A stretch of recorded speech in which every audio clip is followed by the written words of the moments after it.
चलिए इस वीडियो में मैं बात करता हूं कि आखिर किस तरीके से बेसलाइन और एंडलाइन असेसमेंट होगा।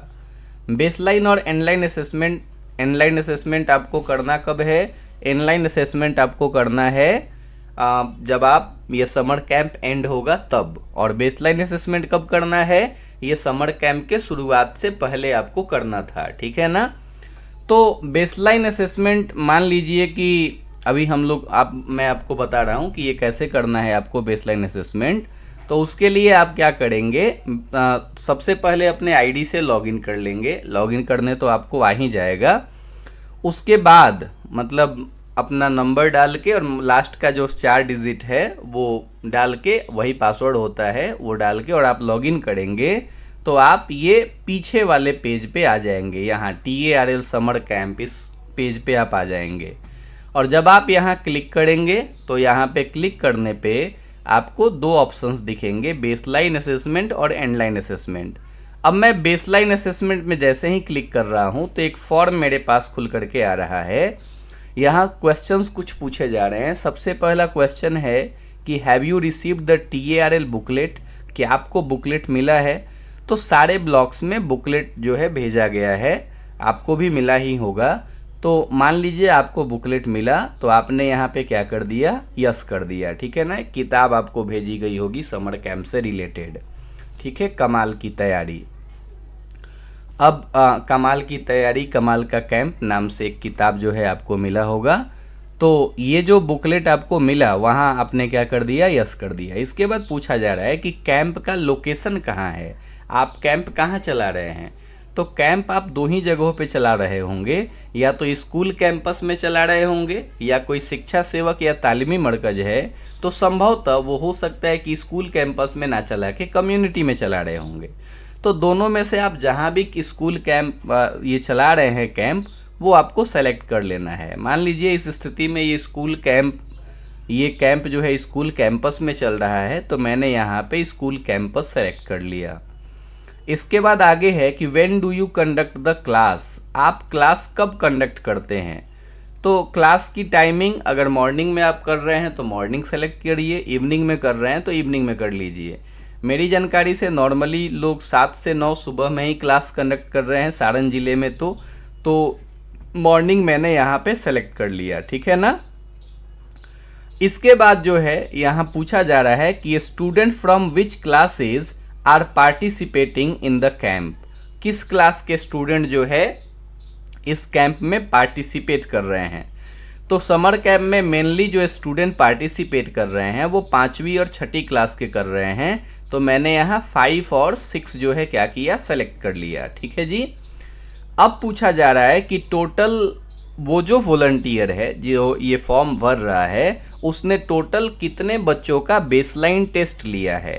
बेसलाइन टेस्ट के लिए एक फॉर्मेट आपको आपके बुक के सबसे पीछे मिला होगा, जिसमें क्या करना है, जिसमें आपने देखा होगा वहाँ पे अलग अलग ऑप्शन होंगे, अक्षर होगा, शब्द होगा, कहानी होगा, अनुच्छेद होगा, ठीक है ना। अब आपने वहाँ पे ये ध्यान दिया होगा कि समर कैंप में वैसे ही बच्चों को चुना गया है जिनकी भाषा की पकड़ बहुत अच्छी नहीं है, जो भाषा में बहुत ज़्यादा कमज़ोर हैं। तो मतलब कुछ वैसे बच्चे होंगे जो बच्चे जो है जिनको अक्षर भी नहीं आता होगा, मतलब कि जिनको ये भी समझ में नहीं आता होगा कि ये च है या ये ख है या ये प है या ये ब है, जिनको अक्षर भी पहचानने नहीं आता होगा या उसमें समस्या आ रही होगी। तो वो बच्चे हो गए अक्षर वाले बच्चे कि भाई अक्षर नहीं आ रहा है तो जो चीज़ नहीं आएगा उसके नीचे वाले लेवल पे माना जाएगा कि वो हैं। जब अक्षर के नीचे एक लेवल है प्रारंभिक का, बिगिनर का, तो अगर कोई अक्षर नहीं पहचान रहा है मतलब वो अभी बिगिनर लेवल पे है, प्रारंभिक लेवल पे, उसको कुछ नहीं आ रहा। अगर कोई बच्चा अक्षर पहचान ले रहा है तो समझा जाएगा कि वो अभी अक्षर वाले लेवल पे है। अगर कोई बच्चा मान लीजिए शब्द पहचान ले रहा है, शब्द पढ़ ले रहा है, ठीक है ना, तो माना जाएगा कि वो शब्द वाले लेवल पे है। कहानी और अनुच्छेद वाले लेवल के बच्चों को इस समर कैंप में चुनना ही नहीं था। वैसे बच्चे जो अनुच्छेद अच्छे से पढ़ रहे हैं, जिनका भाषा पे पकड़ अच्छा है, तो फिर उनको हम लोग समर कैंप में क्यों बुलाएंगे, ठीक है ना।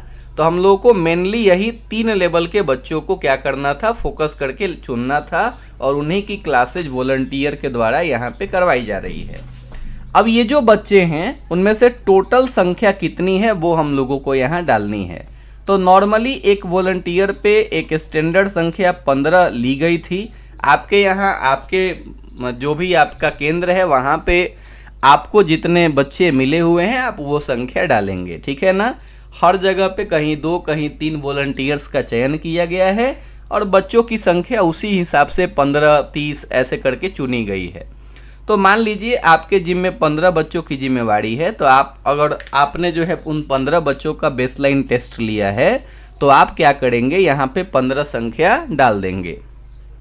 जैसे ही आप संख्या डालेंगे तो अब पूछा जा रहा है कि स्टैंडर्ड 5 के कितने बच्चे हैं और स्टैंडर्ड 6 के कितने बच्चे हैं। तो जो 5 के बच्चे हैं वो कितने हैं, मान लीजिए अगर 5 के 8 बच्चे हैं और 6 के 7 बच्चे हैं तो फिर जो है आप क्या करेंगे, 5 वाले में मैंने 8 डाल दिया और 6 वाले में 7 डाल दिया। इसके बाद अब पूछा जा रहा है कि ये टेस्ट आपने कब कंडक्ट कराया।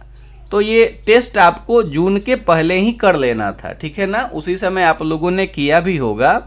तो 29 या 30 तारीख को मान लीजिए मैं इसका डेट रख लेता हूँ कि आपने इसका टेस्ट कंडक्ट करवाया। वो अलग चीज़ है कि ऑनलाइन आप कब कर रहे हैं, ऐसे ऑनलाइन भी उसी समय कर देना था। तो मान लीजिए अगर आपने ये टेस्ट करवाया, कब कंडक्ट करवाया, 29 मई को, ठीक है ना। क्योंकि ये समर कैंप टोटल 6 वीक्स का है, 6 सप्ताह का समर कैंप है और जून के पहले आपको टेस्ट कंडक्ट करवा लेना था। जून में पूरा समर कैंप चलेगा और इसके बाद फिर आपको एक एंडलाइन टेस्ट होगा जिसमें ये पता चलेगा कि बच्चों की स्थिति अब कहाँ पहुँची। अब वो प्रारंभिक स्तर पे हैं कि अक्षर पे हैं कि शब्द पे हैं कि कहानी पे हैं, वो आपको वहाँ पता चलेगी। तो यहाँ पे मान लीजिए ये टेस्ट हमने 29 को लिया तो मैंने 29 डाल दिया। अगर आपने 30 को लिया तो 30 डाल देंगे। जिस डेट में आपने टेस्ट लिया वो टेस्ट वाला डेट आप यहाँ पे डाल देंगे। अब ये बिगिनर, यहाँ ये हमको डालना है कि अब जिस 15 बच्चों का मैंने टेस्ट लिया उसमें बिगिनर लेवल पे कितने बच्चे हैं। आपने टेस्ट लिया होगा तो आपको ये पास बाकायदे उनका नाम होगा कि ये बच्चे बिगिनर लेवल पे हैं, ये बच्चे लेटर वाले अक्षर स्तर पे हैं और ये बच्चे वर्ड वाले स्तर पे हैं। तो जितने बच्चे होंगे उनकी संख्या आप ये तीनों बॉक्स में डाल देंगे। मान लीजिए कि बिगिनर वाले लेवल में 4 बच्चे हैं और लेटर वाले में कितने हैं, 8 बच्चे हैं और वर्ड वाले में टोटल कितने, 3 बच्चे हैं। तो इस तरह जो है 15 बच्चे हमारे हो गए। 4 बिगिनर में हो गए जिनको कुछ भी नहीं आता बिल्कुल भी। 8 बच्चे ऐसे हुए जिनको अक्षर पहचानने आता है लेकिन शब्द पढ़ने नहीं आता और 3 बच्चे ऐसे हैं जिनको शब्द पढ़ने तो आता है लेकिन कहानी वगैरह या अनुच्छेद वगैरह पढ़ने उनको नहीं आता है, ठीक है ना। और जैसे ही आप ये ऐड बेसलाइन असेसमेंट पे क्लिक करेंगे वैसे ही असेसमेंट यहाँ पे ऐड हो जाएगा। ये बेसलाइन असेसमेंट का काम आपका हो जाएगा। मैं इसको क्लोज कर देता हूँ। इस वॉलंटियर का बहुत बहुत धन्यवाद कि इनके आईडी से मैंने आपको ये सब कुछ समझाया। मैं क्लोज कर देता हूँ। जो एक्चुअल डेटा है वो ये जो है आप मतलब ये अपना फीड करेंगे, ठीक है ना। तो ये इस वीडियो में बने रहने के लिए और इस वीडियो को देखने के लिए बहुत बहुत धन्यवाद। और आप जो है अगर आपने अभी तक बेसलाइन असेसमेंट ऑनलाइन नहीं किया है तो उसको ज़रूर कर दीजिए, ठीक है ना। चलिए, ओके।